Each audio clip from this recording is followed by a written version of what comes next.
crack into our next talk. It's Stefan and Buda. It's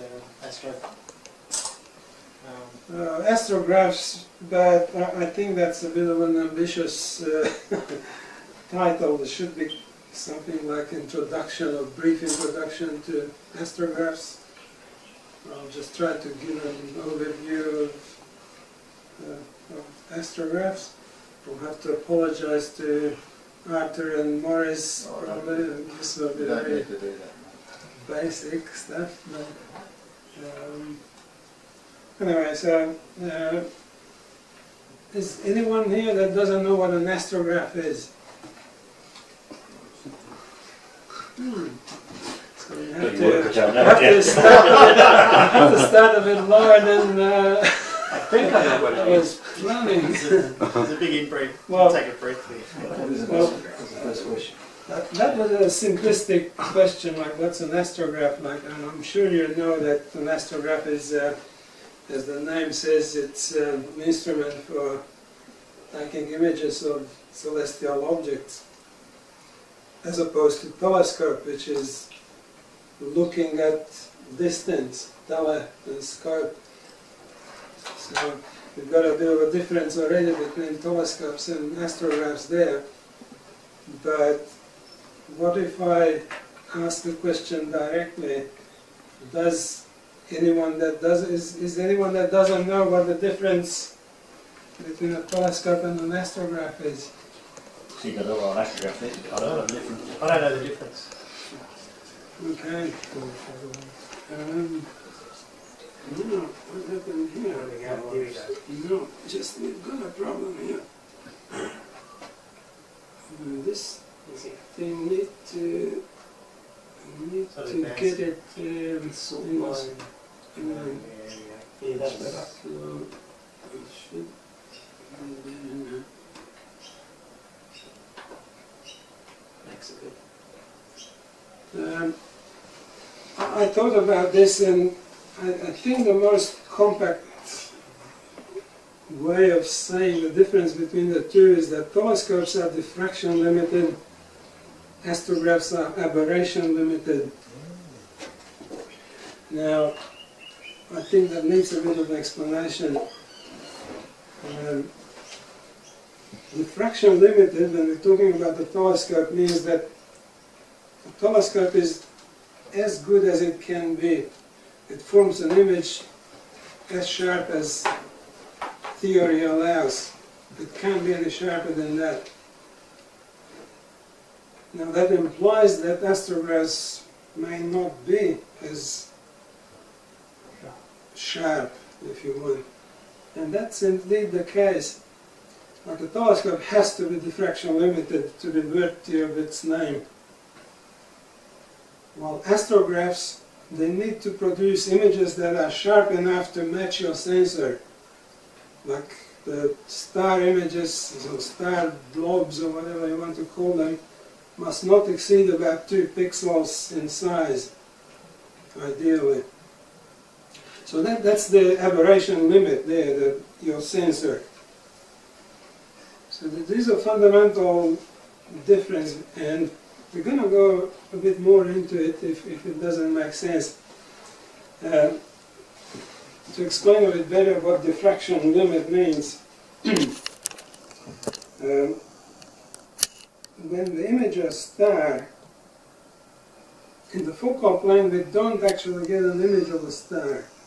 What we get is called a diffraction pattern, or an airy disk. The airy disk is this disk in the middle. Now if the atmosphere was absolutely steady and you looked at a star in a very high power eyepiece, in a long telescope, you should see all the stars in the center should look like this. A little disk with a faint ring, or maybe 2 or even 3 around. That's a diffraction pattern. It comes from the wave nature of light. And for a given telescope, it can't be any smaller than a certain size. And the diffraction limit is when the telescope is as good as it can be, 84% of the energy of the light goes into this central peak, which is the airy disk, is this bit in the middle. And the rest of the energy goes into the rings. Now, if your telescope is not as good as it should be or could be, then more of the energy will go into these rings. And it doesn't take much to lose this diffraction limit. Your telescope is not as good as it can be. It's got aberrations. And telescopes have no aberrations. Or shouldn't, if it's a proper telescope. Now, then the question arises, then why don't we just use telescopes for astrophotography if our telescopes are so perfect? Why bother with astrographs, which are more expensive? So, well, there is a catch with telescopes. Telescopes are perfect only on axis. In the center of the field, they produce diffraction limited images, and maybe in a region around the center of the field. But as you go further out, the aberrations start to kick in and start to become big blobs. So that's why some telescopes may be used as astrographs to some extent, but an astrograph doesn't care about the diffraction limit. The astrograph, the requirement is that this blob to be no bigger than 2 pixels, and it has to remain so over the entire surface area of your sensor, your chip. So there is one more interesting thing to note about telescopes. That it's not the focal length or the aperture of your telescope that sets the size of this pattern of the airy disk. It's simply a function of focal ratio. So all telescopes, including the giant ones that professionals use, or the little Dobsonian, if they have the same focal ratio, they have, at least in the center, they produce an airy disk of a star of the same size. And this becomes very important when we discuss other things. So keep that in mind. Now, I'd like to ask you another question. There's a few planetary images in here. I see Mark and Morris and Arthur. You're not allowed to answer. Probably can't. For imaging the planets, what do we use, a telescope or an astrograph, in the light of what we've discussed so far? I would use telescope. Sorry? Telescope or sorry. It's a trick question, so I'll say telescope. It's not a trick question, because planets are very tiny, so you need all the resolution you get, and you get maximum resolution only if you have a diffraction limited telescope. So astrographs. But you're not looking at a point source. Yeah, it's an It should be bigger extended. than 2 pixels. It's an extended object, but I forgot to tell you that extended objects are also made up of diffraction patterns. So if you have it's still made up of those, and we'll look into, because this has interesting implications. So we're going to look at these things too. But yeah, for planetary images, don't refer to the telescopes as astrographs. They just planetary telescopes, long focal length, and that's when you want as big of an aperture as you can. Well, I'll be arguing very strongly that it's not the case with astrographs. Okay. I mentioned aberrations. a telescope on axis forms a perfect diffraction pattern, but as you get away from the axis, you start to have all sorts of problems. And that's because of aberrations. Aberrations are not manufacturing errors in telescopes. They inherent to the design. There's many different types of telescopes and astrographs, and each of them have to deal with these aberrations, which are better controlled in ones than in others. And there are many aberrations, but I picked out the most significant ones. Well, with refractors, for example, you've all heard of chromatic aberrations and secondary spectrum and that sort of thing. That's because light of different color doesn't come to focus in the same spot. Now, this can be subdivided in all sorts of longitudinal chromatic aberration and lateral and spherochromatism and difference of chromatic magnification and all sorts of things. I just lumped them together in chromatic aberration. And there is another one, is field curvature. And field curvature is interesting that all optical systems tend to produce a curved image plane. It's called a Petzval curvature. And it's quite difficult to correct it. As you see here, what comes on focus, rays that come in on an angle, even if they focus very nicely, they'll be away from that plane, and your sensor is flat, of course, so you'll end up with a big blob there. Astigmatism. Astigmatism is another one of these aberrations where a fan of rays that, say, comes in through the horizontal cross-section of the lens in a horizontal plane has one focus. If you take another batch of rays that cut through vertically through the lens, they come to a different focus further away.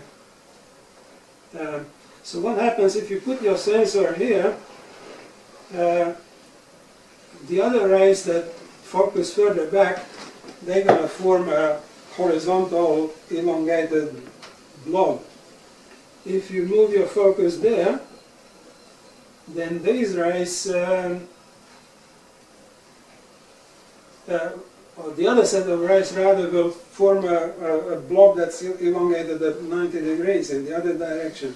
So as you move in and through focus, you have a long blob that goes together and it grows in the other direction. So in the center you tend to have like a cross, but it's usually mixed into a fuzzy blob. Now, another one is coma. Coma is a bit harder to explain and visualize, but anyway, it forms images that look like, I don't know, like this, like a V-shaped teardrop shape, but they brightest down at the pointy end. So when you've got images and you see triangular shape, that's probably caused by coma. But in an astrograph, actually, when you take an image and you've got fuzzy blobs in the corner, it's very hard to tell what sort of aberration. It's most likely it's a bit of everything, or a mixture of people just say, oh, I've got coma in my corners of the field, I need a coma corrector, but that's not necessarily the case. It could be a number of things. It's hard to identify. But anyway, an astrograph has to have all these aberrations under control. I haven't mentioned spherical aberration because that's the first thing that gets corrected in any optical system, and if you don't have spherical aberration under control, then you can forget about all these other aberrations. And also there is distortion, which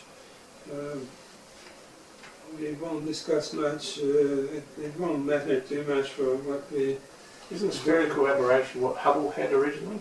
Yes, that was mainly spherical aberration, yeah. That's Stefan, what does that kind of corrector actually do? We get to that soon, yeah. Stay tuned. Yeah. Oops.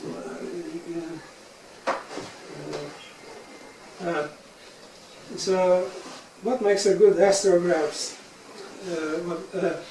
Already he said that the aberrations have to be within the limit of what our sensor can tolerate.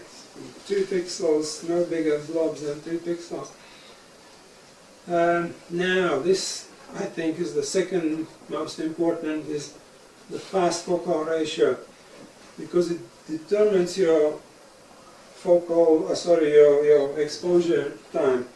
And we already know that it takes a long time to accumulate enough subs to produce an image, so it makes a very big difference whether you use an f4 or an f8 focal ratio. And we've had these discussions on the Yahoo group recently. You can read through that. Yeah, there seem to be these people on the internet that wants to convince you that the moon is made out of cheese or something. You can't. You mean it's not? So between, say, F7 and F6, is it I wouldn't lose any sleep. is it half the light between each stop? No. One f-stop is you have to multiply your f ratio by 1.4. Square root of 2. Yeah, square root of 2. So between 6 and 7 or whatever you said, is not much difference. Yeah. Okay.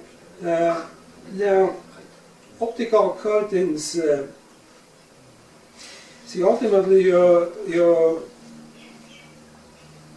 time under the stars accumulating photons will depend on the focal ratio and what percentage of the light goes through your telescope. And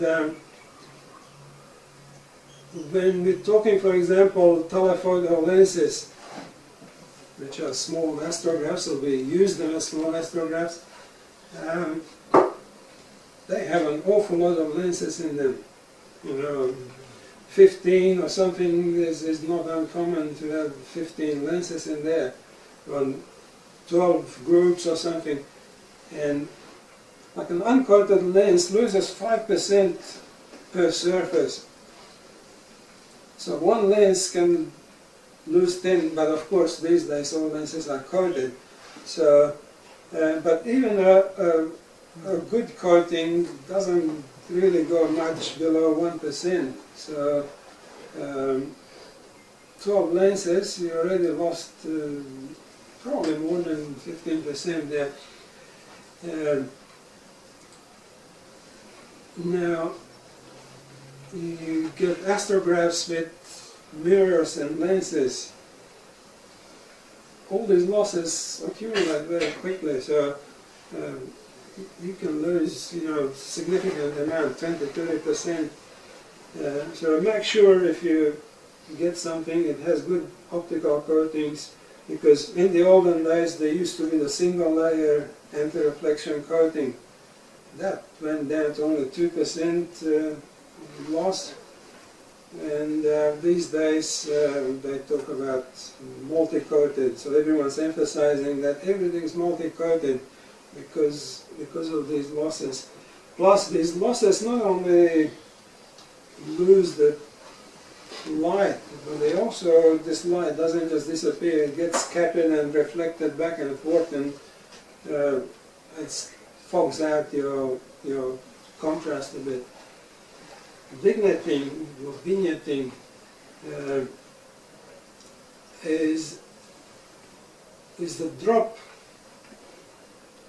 of the illumination you get on your sensor from the center towards the edge.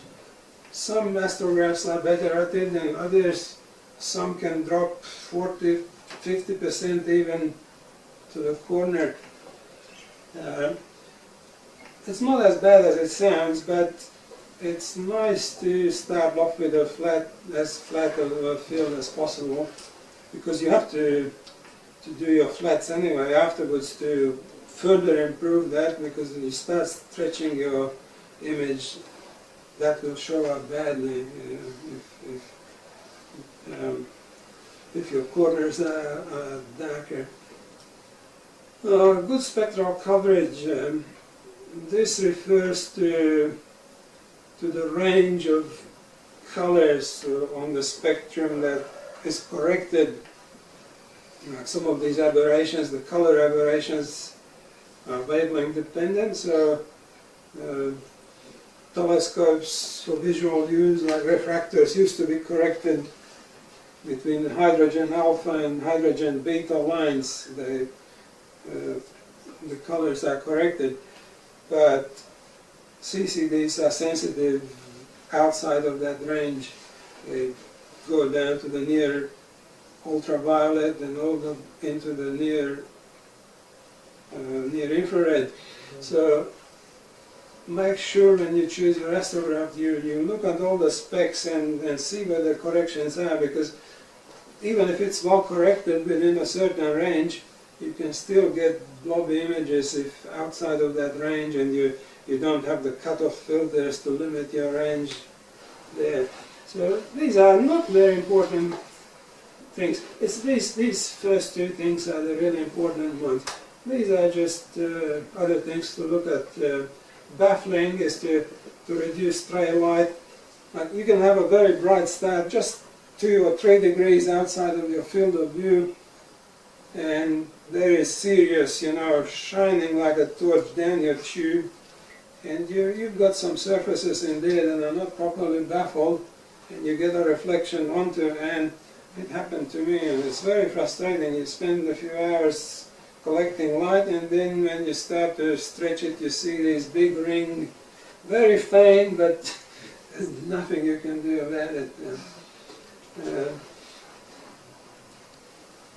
Now, back focal distance, you have to be careful there. Make sure that you have enough room for your filter wheels and whatever you want to put in there. People use active guiding and all sorts of things, pick-off lenses and all sorts of things. Good thermal stability, I think this should have been actually further up the list. It's if your tube is made of aluminium, nice and light and cheap and easy to make, but it's not a good material for thermal stability. It changes length with temperature and you lose focus very quickly. What's a good material, say? Oh, The carbon ones? nothing better than carbon. In the olden days, used to be Invar, metal alloy, which has very low, but carbon is probably even better than that. Some used to be made out of cardboard as well. The I'm serious. the thermal. Carbon? I don't think cardboard is good because No, I'm not saying it's good, I'm just saying it would probably be better for The tube. this. It's not good for Judo. No, but it's It's- covered. It's not uncoated. I had a Dobsonian that would change focus by about 10 millimeters from winter to summer. Was that a cardboard one? Cardboard, Yeah. because it dried out or absorbed humidity. So it changed by about 10 millimeters from, yeah. Humidity. What is, yeah, ability to maintain collimation is just a way of saying that it needs to be well made. So nothing rattles, and once it's collimated, it stays collimated, and if it needs collimation, and yeah, you don't want to start collimating in the middle of the night. So what's next? Oh yeah, how to choose an astrograph. I'm going to, this is my personal view on the subject, so you can disagree with me. If you're a mathematician. Now, every time you see an ad for an astrograph, it tells you the aperture and the f ratio. Never tells you anything about focal length, or you have to look hard anyway. And I think that's a throwback to telescopes, where aperture is important. It's probably the most important thing is aperture. But I'm gonna keep saying this, with astrographs, aperture doesn't matter. I'll show you how I would go about choosing an astrograph. I'll do it backwards. The last thing I arrive to is the aperture. Don't even think about the aperture. It just the objects you're trying to capture are of a certain size in the sky. You know, you get objects that are as big as the sky, the Milky Way, and you get tiny galaxies that are a few arc minutes across. So you can choose anything. There is every size there, but you can't have an astrograph that fits all. So you have to decide when you're starting off what you're going to go for. What would be easier, or what would suit you? Do you want to spend a whole week accumulating light, you know, to produce an image, or do you want to go out there, spend a few hours, and come home with ready to produce an image? And once you made the decision, you look at these objects, you know, that you'd like to image, and see what the average size is, you know, and make a decision. Yeah, that'd be nice to have a 4.5 degree field in my imaging setup. Now, I already have a DSLR, or maybe I intend to buy a certain type of CCD camera. You have to make that decision early on. And that has a chip size in it, the sensor size. And once you've got your field size that you want to image, and you've got your chip size, you can work out your focal length that would be ideal for it. It's a very simple calculation, division of the sensor size with the sin of the sinus of the required field size. And once you've got your focal length determined, then you start looking for astrographs. What's available on the market? They don't give you the focal length, but you know that what you want is the shortest, smallest f ratio that you can get. So you've got a focal length and you've got an f ratio, but you don't have a diameter. And when you look at the ads, all you see is diameters and f ratios. Well, at least you've got the f ratio. You can work out your aperture by dividing the focal length that you calculated by an ideal f ratio. It says it'd be nice to have an f3 astrograph. For that, an f3 astrograph divided by the focal ratio, I arrive to a certain aperture. And then you start looking through the ads of what's available at that aperture and that f ratio. You might find nothing. So what you pick the next f ratio a bit slower perhaps, because if you couldn't find anything of the speed that you wanted, you're not going to find anything even faster. So you probably have to go a bit slower. And work out the next aperture, and you look at the ads again until you find a match.